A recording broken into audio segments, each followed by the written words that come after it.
They called it Rattlesnake Ridge. But the only snakes in that town walked on two legs, and on that day, they were feeling mean. Gideon Hall wasn't looking for trouble. He rode into town with a simple list: cornmeal, nails, and maybe a moment of peace before heading back to his solitary cabin in the hills. He was a quiet man, built solid like the oak trees he sometimes carved, and he kept his business to himself. But the world doesn't care if you're looking for trouble. Sometimes trouble finds you. It wasn't a gunshot that stopped him. It wasn't a bar fight spilling into the street. It was a sound that didn't belong. A woman's sob, choked off and strangled, coming from the direction of the Golden Rose Saloon. Gideon reined in his horse, his eyes narrowing against the harsh morning sun. And then he saw her. She was hanging upside down. A thick rope was knotted around her booted ankles, slung over a thick beam on the saloon's porch. Her dress was ripped, her petticoats a tangled mess.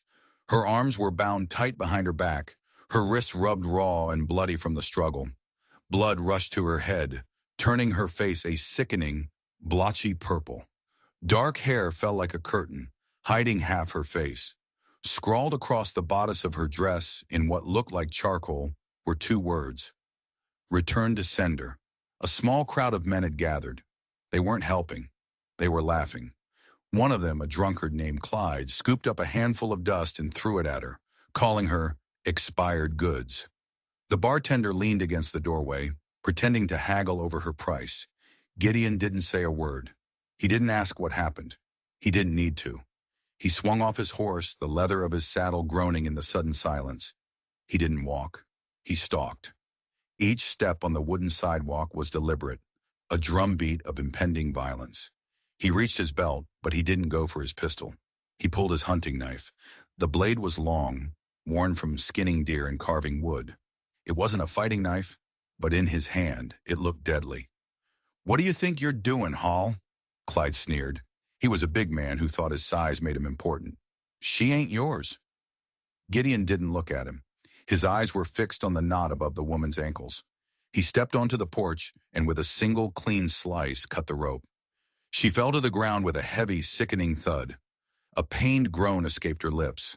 The crowd went dead silent. Clyde's hand drifted toward the pistol on his hip. "You've done it now, Hall. You've interfered with town business." Gideon didn't move. He stood over the woman's crumpled form, the knife still gleaming in his hand.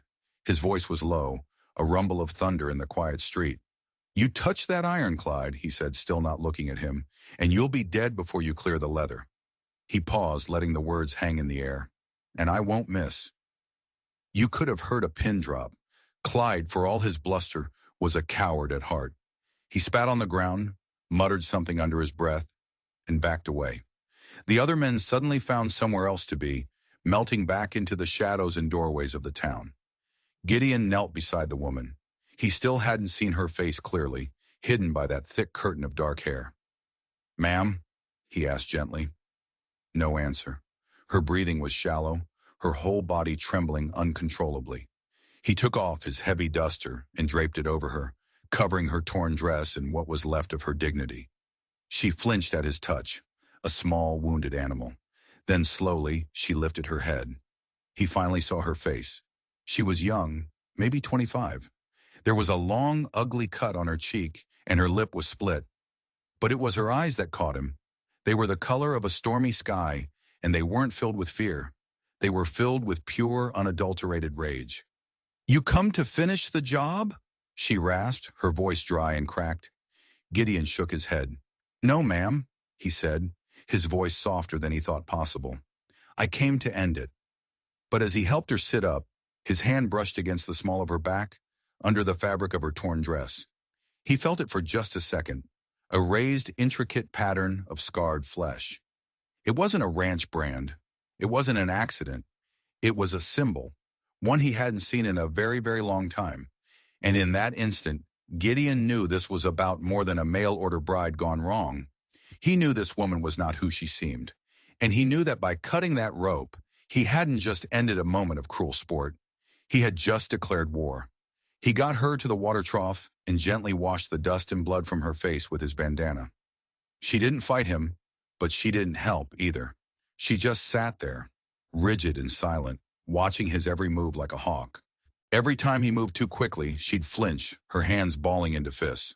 This wasn't the first time she'd faced a man's cruelty. Not by a long shot. Murphy, the owner of the general store, shuffled out onto his porch, wiping his hands on his apron. He was a decent man, but one who valued keeping his head down above all else. "That the bride Carson ordered from Missouri?" he asked, his voice hushed. Gideon grunted in reply. "Supposed to be. Word is, Carson skipped town 2 days ago, left all his debts behind," Murphy added, lowering his voice even more. "So, she's unclaimed then." The word hung in the air, ugly and sharp. Unclaimed. Like a piece of luggage. Before Gideon could respond, the woman spoke. Her voice was stronger now, laced with gravel and defiance. "My name," she said, her eyes locking onto Murphy's, "is Junior Mallister, and I ain't for sale." Gideon looked at her, truly looked at her, for the first time. The dirt, the bruises, the torn dress. They couldn't hide the steel in her spine. She was a survivor. He'd seen that look before, in soldiers coming home from a war they couldn't forget. He stood up, towering over her, and offered his hand. A hand calloused from work, not violence. "I'm Gideon Hole, and if you can ride, we're getting out of here before those cowards get brave again with whiskey." She stared at his outstretched hand, but she didn't take it. She used the edge of the trough to pull herself up, her bare feet pressing into the splintered wood of the sidewalk. She swayed for a moment, her legs unsteady, but her gaze never left his. "Why?" she asked, her voice barely a whisper.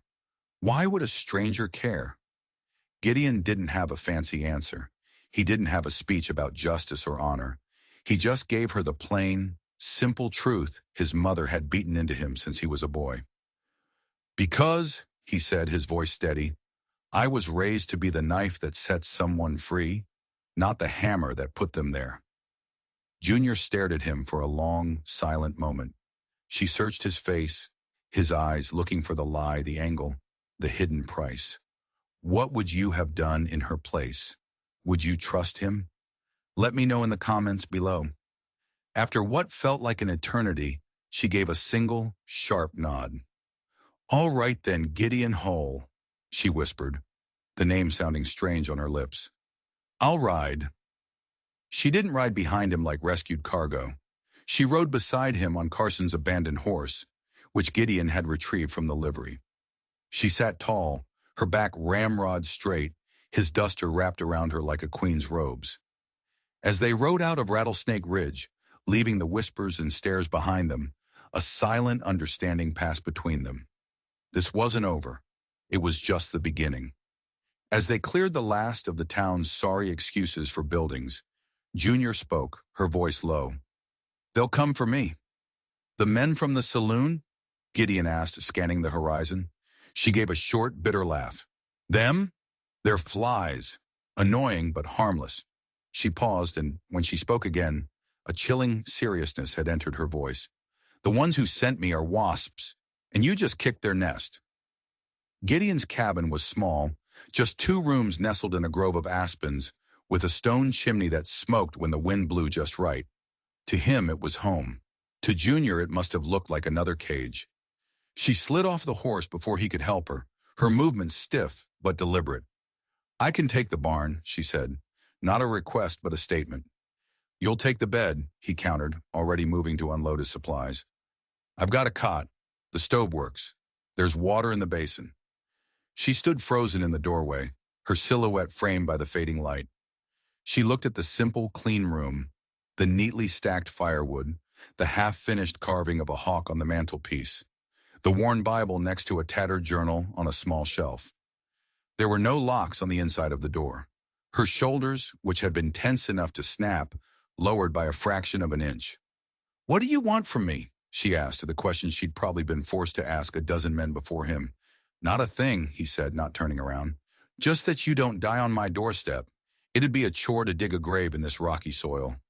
His attempt at humor fell flat, but it seemed to break some of the tension. She stepped inside, her bare feet silent on the wooden floorboards. That night she washed the grime from her face and body, using the basin of water he'd left her. He offered her a plate of jerky and hardtack, but she wouldn't touch it. She just sat on the edge of the bed, his duster still wrapped tightly around her, watching the fire he'd built in the hearth. The silence stretched thick and heavy. "Are you going to sell me?" she asked again, her voice flat. "No." "Expect me to cook, clean, share your bed?" Her tone was brittle, ready for a fight. "No." "Then why?" The word exploded out of her, a mix of frustration and genuine confusion. "Why bring me here?" Gideon finally stopped fussing with the fire and turned to face her. The flickering light cast deep shadows across his rugged features. "Because," he said, his voice rumbling in the small cabin, "that brand I felt on your back, the one shaped like a coiled serpent, I've seen it before." Junior went absolutely still. The color drained from her face, leaving it a pale, ghostly white in the firelight. The tough, defiant woman was gone, replaced by someone terrified. "It was on a man," Gideon continued, his voice low and dangerous. "A Pinkerton agent I gut shot in Kansas 10 years ago. An agent who worked for a very powerful, very cruel man out of Missouri." He leaned forward, his eyes boring into hers. "A man named Jebediah Crane." The name hit her like a physical blow. A choked sob escaped her lips, and her hand flew to her mouth. The carefully constructed walls she'd built around herself crumbled into dust. "So you can keep your secrets, Junior Mallister, or whatever your real name is," Gideon said, his voice softening slightly. "But don't lie to me. Don't pretend you're just some runaway bride. We both know you're not." He paused, letting his words sink in. "The question is," he said, "what did you steal from a man like Crane that would make him send you all the way out here just to be made an example of?" She stared at him, her stormy eyes wide with a terror so profound it made the hairs on Gideon's arms stand on end. She opened her mouth to speak, but no words came out. Instead, she did something he never expected. She reached into the bodice of her torn dress, her fingers fumbling with a hidden seam. She pulled out not a weapon, not a letter, but a small, heavy object wrapped in oilcloth. With trembling hands, she unwrapped it and held it out to him. It was a pocket watch, old, silver, and intricately engraved.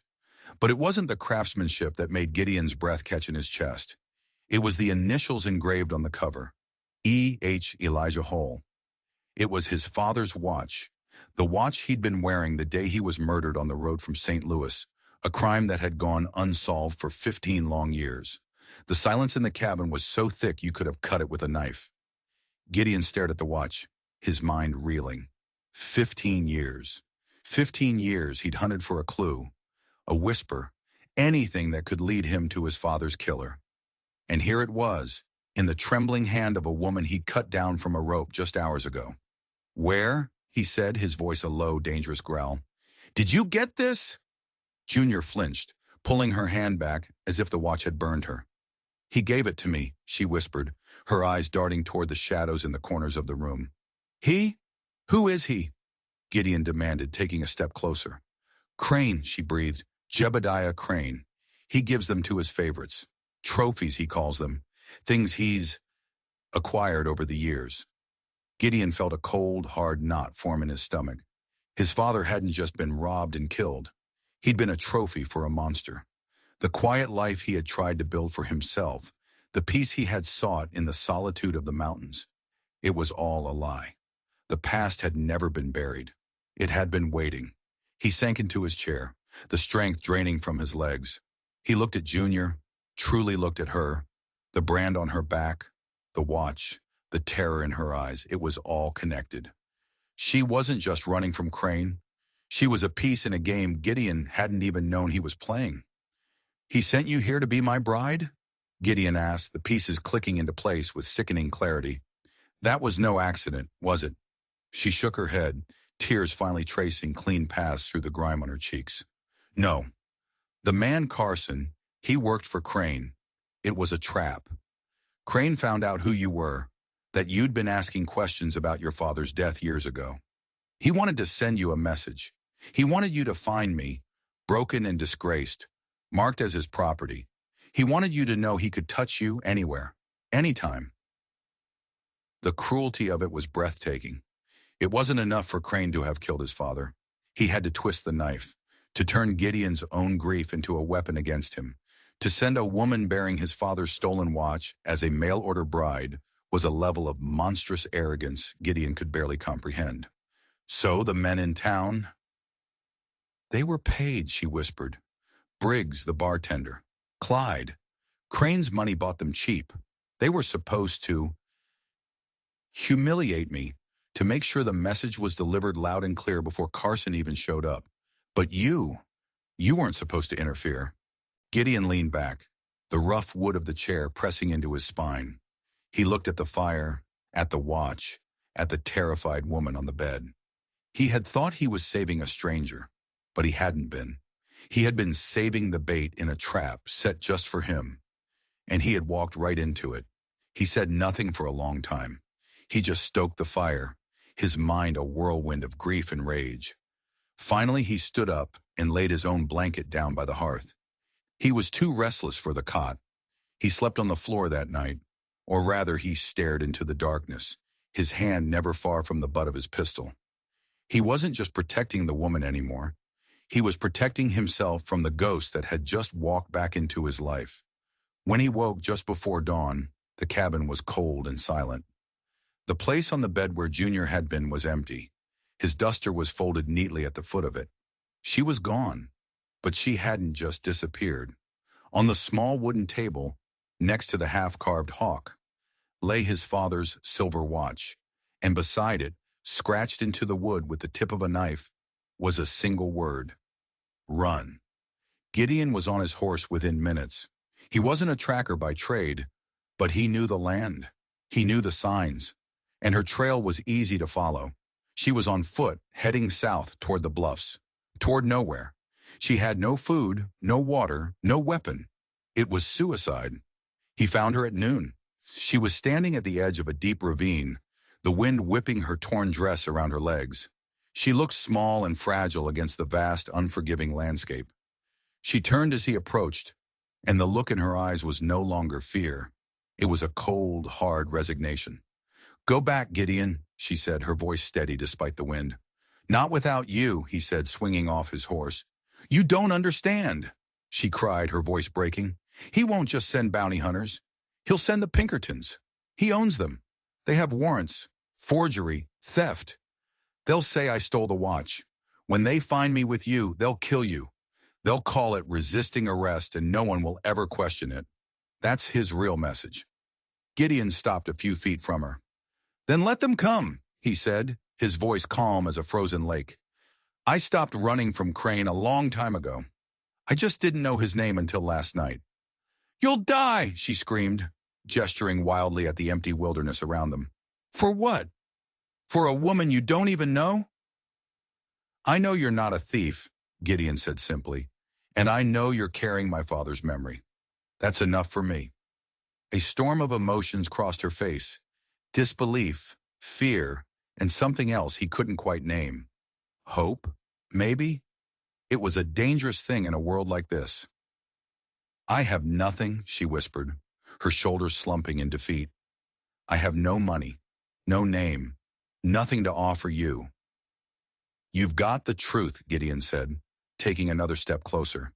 "And you've got a choice. You can die out here alone and let him win. Or you can come back with me and we can face him together.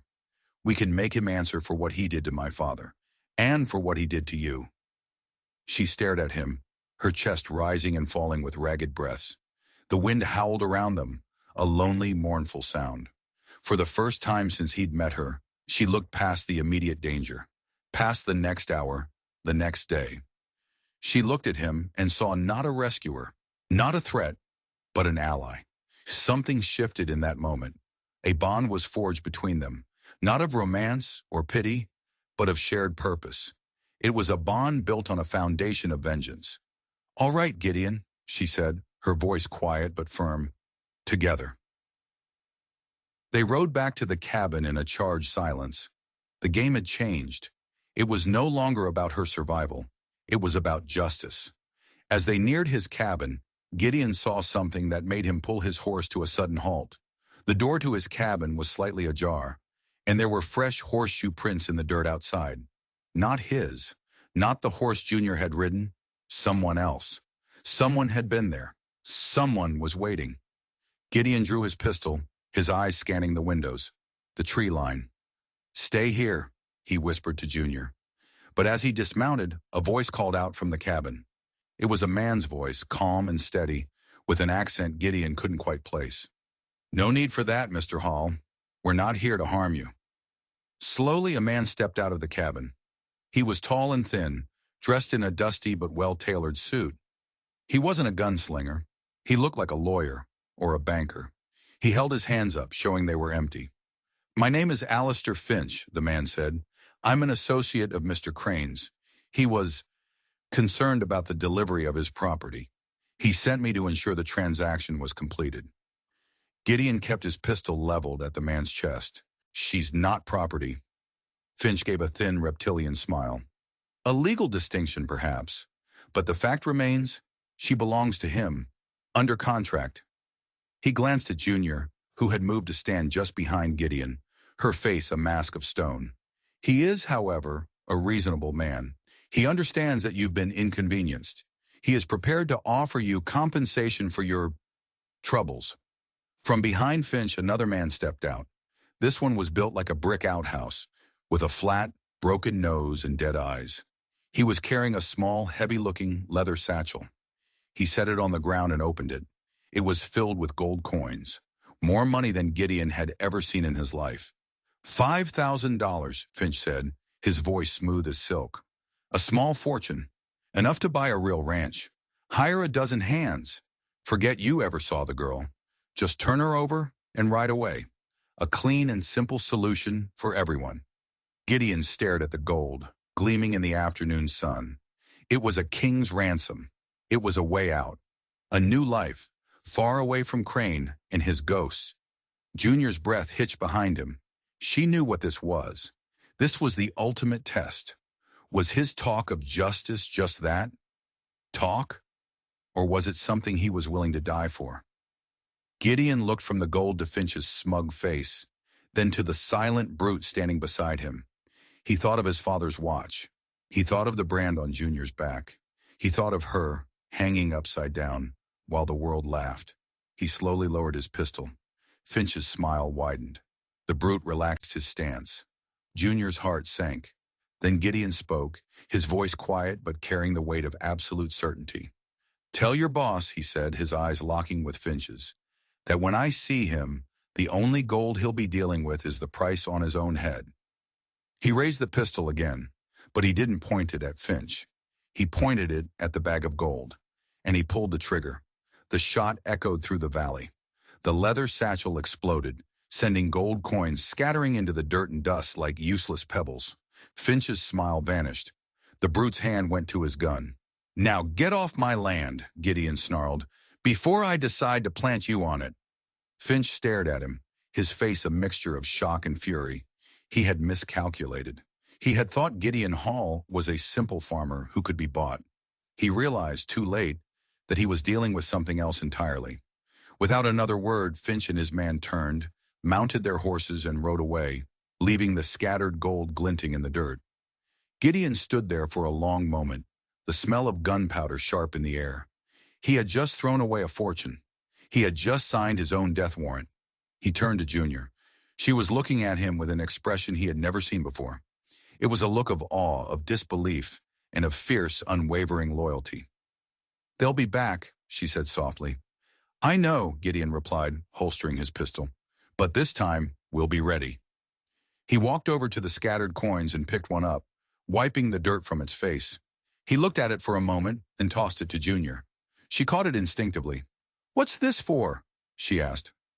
"For your first patient," Gideon said. "We're going back to Rattlesnake Ridge, and you're not going to hide. You're going to confess." Junior stared at him as if he'd lost his mind.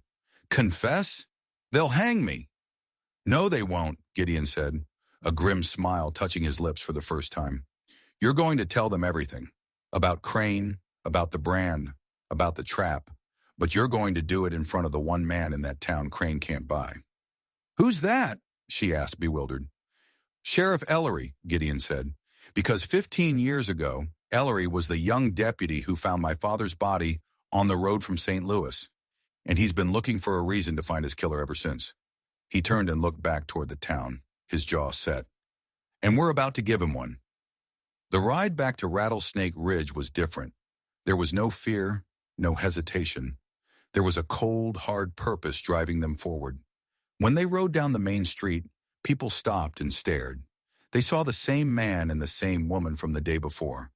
But everything had changed. Junior wasn't wearing his duster anymore. She wore her torn dress like a suit of armor. Her hair was pulled back, revealing the cut on her cheek and the fierce determination in her eyes. They didn't stop at the saloon. They didn't stop at the general store. They rode straight to the sheriff's office and dismounted. Sheriff Ellery was a man carved from granite and stubbornness. He sat with his feet on his desk, a half-eaten apple in his hand, when they walked in. He looked up, his eyes immediately landing on Junior. His hand slowly lowered the apple. "Well, I'll be," he grunted. "I'm here to confess," Junior said, her voice clear and strong, echoing in the small, dusty office. Ellery swung his boots off the desk and leaned forward, his chair groaning in protest. "To what, exactly?" "To being Junior Harrows," she said. "To forging documents to escape a bonded marriage in Missouri. To running from a man named Jebediah Crane." Gideon stepped forward and placed his father's watch on the corner of the sheriff's desk. The silver gleamed under a layer of dust. Ellery stared at the watch. He didn't need to pick it up. He didn't need to look at the initials. He remembered. He had seen it flash in the sun 15 years ago, clutched in a dead man's hand. His eyes lifted from the watch to Gideon, then to Junior. The weary, bored lawman was gone. In his place was a hunter who had just caught the scent of his prey after a decade and a half of waiting. "Crane," Ellery said, the name tasting like poison in his mouth. "Tell me everything." For the next hour, the story poured out of Junior. She told him about the forced contract, the beatings, the brand. She told him about Crane's trophies, about his network of paid thugs and corrupt officials. She told him about the trap set for Gideon, the setup at the saloon, and the offer of gold at the cabin. When she was finished, the room was silent, save for the buzzing of a fly against the windowpane. Ellery stood up and walked to a large iron safe in the back of the office. He worked the combination, the tumblers clicking loudly in the quiet room. He pulled out a thick, weathered file and dropped it on the desk with a heavy thud. Dust motes danced in the shaft of sunlight coming through the window.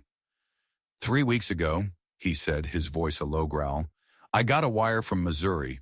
A Pinkerton circular said a woman named Junior Harrows was wanted for theft and desertion, had her picture and everything. He opened the file and slid the circular across the desk. It was a crude ink drawing, but it was unmistakably her. Something didn't sit right with me, Ellery continued, tapping the paper. A man like Crane doesn't use the Pinkertons for a simple runaway. He uses bounty hunters. Cheaper, quieter, using the Pinkertons. That's for show. That's to make it look official. That's to scare people. He looked Junior dead in the eye. And you don't brand a woman in public unless you're trying to send a message to someone else. He closed the file. Missouri law can't touch you here. This is Colorado territory. We have our own rules. He walked to the door, opened it wide, and stepped out onto the porch. Several townspeople, drawn by the sight of Gideon and Junior returning, were loitering nearby. Clyde and Briggs, the bartender, were among them, watching from across the street. Ellery's voice boomed across the dusty street. This woman, Junior Harrows, is not a fugitive. She is under the protection of this office, according to territorial sanctuary law. Anyone who touches her, anyone who threatens her, answers directly to me. A murmur went through the small crowd. Briggs, emboldened by Crane's money, shouted from the saloon porch, She's a fraud! She lied to all of us! Ellery didn't even blink. He pointed a thick finger at the bartender. And you, Briggs, are running 3 illegal poker games in your back room and watering down your whiskey. You want to start comparing sins in public? We can do that right now.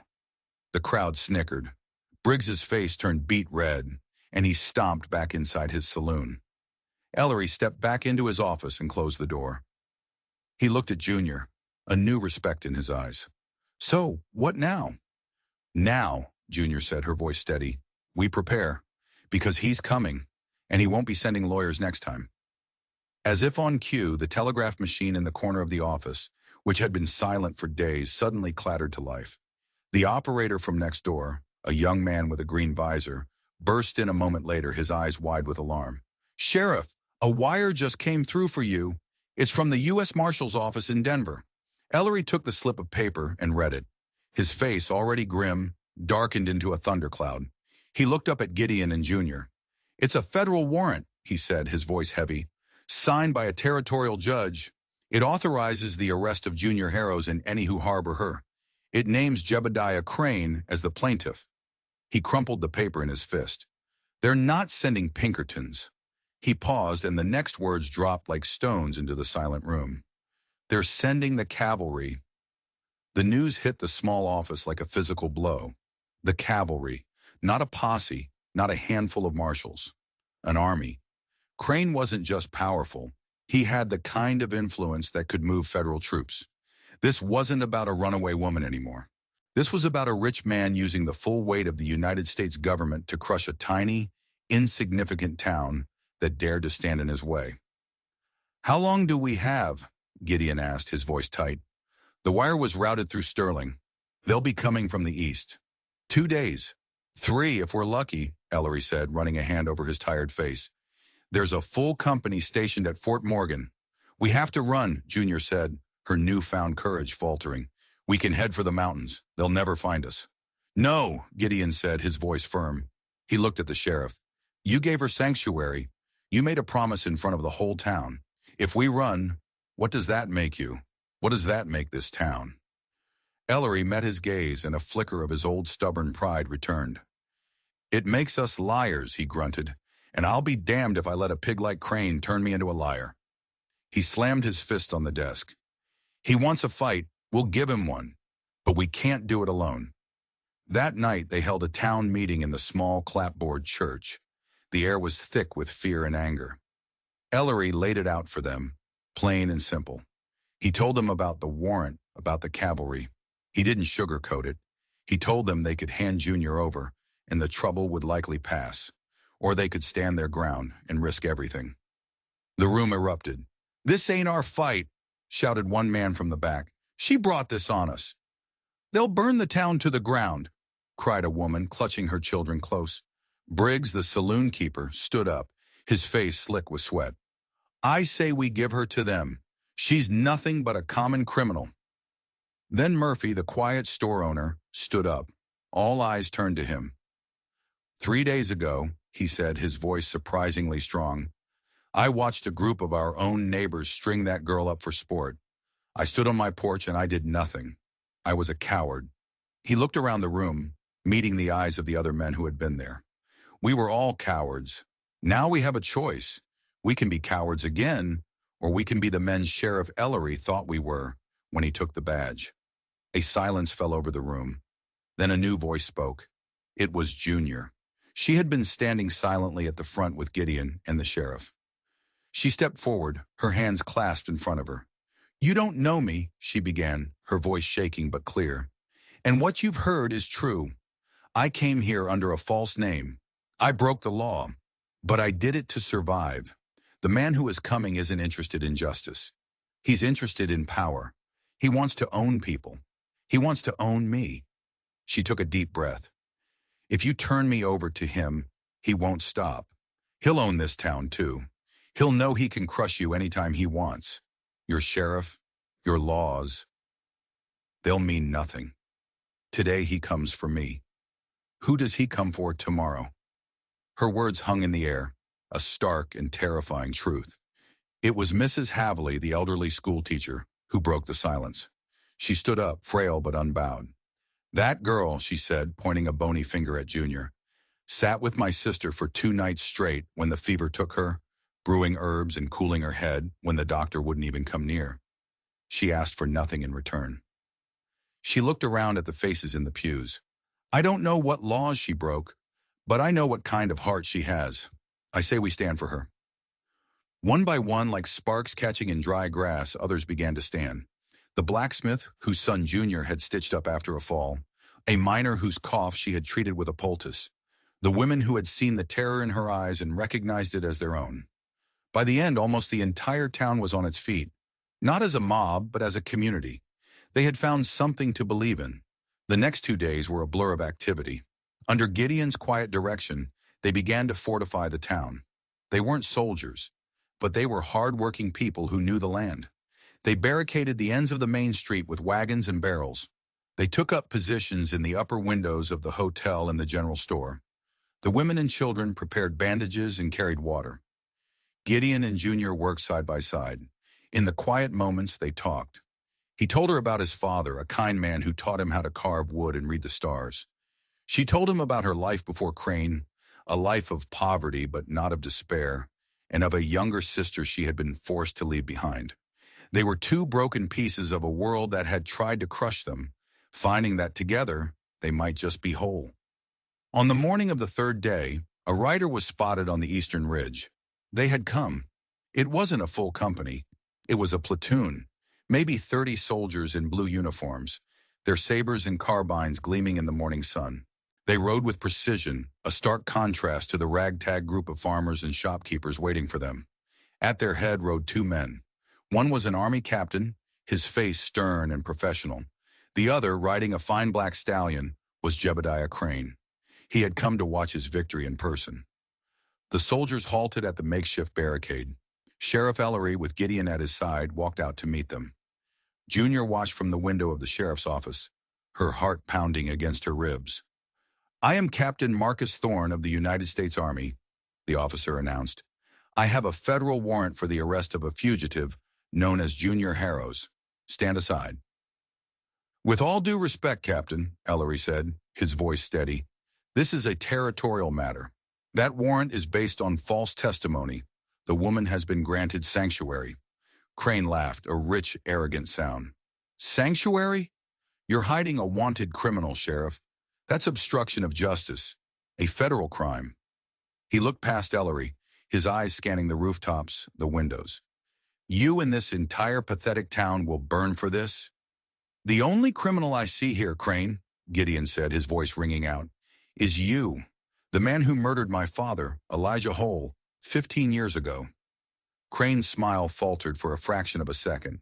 He looked at Gideon, a flicker of surprise in his eyes.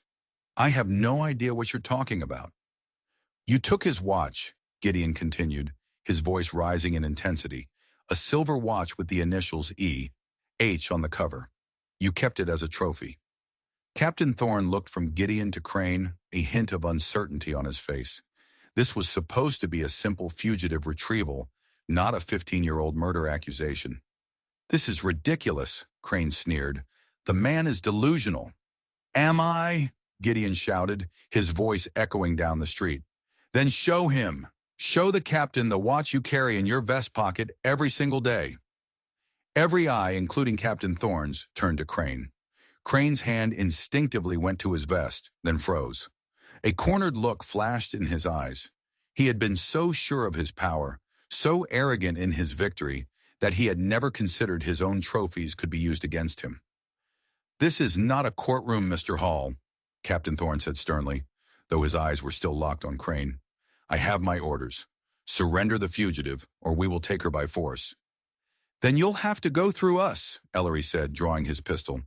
On the rooftops and in the windows, hammers clicked back on 24 rifles. Captain Thorne's face hardened. He was a soldier, and he followed orders. He raised his hand, ready to give the command to advance. The air grew thick with tension. A single shot would turn the street into a slaughterhouse. And then, from the window of the sheriff's office, Junior did the last thing anyone expected. She began to sing. It was a soft, simple melody, a hymn. Her voice, though trembling, was clear and pure, rising above the tension, above the hatred. It was a song of hope, of faith, of a belief in something better. One by one, the women of the town joined in. Mrs. Haverly from the schoolhouse window, the blacksmith's wife from the hotel. Their voices blended with Junior's, a chorus of defiance that had nothing to do with guns and everything to do with the human spirit. The soldiers, young men far from home, shifted uncomfortably. They had signed up to fight wars, not to open fire on a town full of singing women. Captain Thorne's hand wavered. He looked at Crane's furious face, at the determined faces of the townspeople, and he heard the hymn that reminded him of the church back home. He saw that this wasn't about law and order. It was about one rich man's personal vendetta. "What are you waiting for?" Crane shrieked at him. "Give the order." But Captain Thorne lowered his hand. He looked at Crane with contempt. "My orders are to apprehend a fugitive, sir, not to engage in a massacre on behalf of a civilian." He turned to his sergeant. "We are pulling back to await further clarification from the territorial command." "You can't do that," Crane sputtered, his face purple with rage. "I can, and I am," Thorne said, his voice cold as steel. He turned his horse and, without a backward glance at Crane, gave the order for his men to withdraw. The soldiers, looking visibly relieved, turned and rode away. Crane was left alone, sitting on his fine horse, in front of a barricade manned by farmers and a hymn-singing choir. He had been defeated not by bullets but by a song. He stared at Gideon, his eyes burning with a hatred so pure it was terrifying. He opened his mouth to scream, to curse, to threaten. But before he could utter a word, a single shot rang out. It didn't come from Gideon. It didn't come from the sheriff. It came from the saloon. Crane looked down in surprise at the red flower blooming on his expensive vest. He slid sideways off his horse and landed in the dust of the town he had tried to break. Everyone froze, turning to stare at the saloon. Briggs, the bartender, stood on the porch, a smoking pistol in his hand, a look of pure terror on his face. He said he'd kill me," Briggs stammered, dropping the gun. "He paid me to help with the girl, but he said if anything went wrong, he'd pin it all on me. I had to." Gideon and Ellery ran to Crane's body. He was still breathing, but barely. Gideon knelt and reached into Crane's vest pocket. He pulled out the silver watch. He held it up for everyone to see. There, glinting in the sun, were the initials. E.H., the proof. Justice hadn't come from a courtroom or the law. It had come from the cowardice of a greedy saloon keeper, and it had been delivered in the middle of a dusty street in a town called Rattlesnake Ridge. As Crane took his last, ragged breath, Gideon looked up at the window of the sheriff's office and met Junior's eyes. It was over. The ghost that had haunted both of them for so long was finally gone. 2 weeks later, a federal letter arrived. Following the testimony of Captain Thorne and an investigation into the late Jebediah Crane's affairs, all charges against Junior Harrows were dropped. Her right to remain in Rattlesnake Ridge under the sanctuary provision was officially confirmed. Her past was finally behind her. The town didn't just go back to normal, it was reborn. They had faced down the devil and won. The fear that had ruled them was replaced by a fierce pride. They started calling themselves the Sanctuary City. Murphy gave Junior the old abandoned barbershop. Gideon built her shelves. Mrs. Haverly helped her gather herbs and medical supplies. The blacksmith carved a new sign that simply read, J. Harrows, Healer. People came to her, the sick, the injured, the lost. She treated them all with a quiet grace and hands that never trembled. Gideon and Junior didn't rush things. Their bond had been forged in violence and fear, and they let it grow slowly, carefully, in the peace that followed. One evening, sitting on the porch of the cabin they now shared, Gideon gave her a small, carved wooden ring, shaped like two intertwining vines. "Only if you want to," was all he said. She answered by sliding it onto her finger. They were married in the same church where the town had once debated her fate. The pews were full. Sheriff Ellery, his eyes suspiciously misty, walked her down the aisle. Years passed. Rattlesnake Ridge grew, but it never lost its spirit. It became known throughout the territory as a place where people could find a second chance. One summer evening, a young pregnant woman rode into town, her eyes haunted, her clothes torn. Junior met her on the porch of the clinic. The woman flinched, expecting judgment, expecting a price. Junior simply smiled and took her hand. "You're safe here," she said. As Junior led the woman inside, Gideon stepped off the porch of the general store across the street. He looked at his wife, at the town they had helped build, at the legacy of courage and compassion that had risen from a moment of unimaginable cruelty. He thought back to that day he'd ridden into town, looking for nothing more than nails and cornmeal. He had found trouble, all right. But in doing so, he had also found justice. He had found a home, and he had found a love as strong and resilient as the mountains that watched over them all. The kind of love that doesn't just save you, but helps you save yourself. If you enjoyed this story of justice and redemption in the Old West, do me a favor and hit that subscribe button. And don't forget to ring the notification bell so you don't miss our next tale. We've got a lot more stories to tell, and you won't want to miss a single one. Thanks for listening.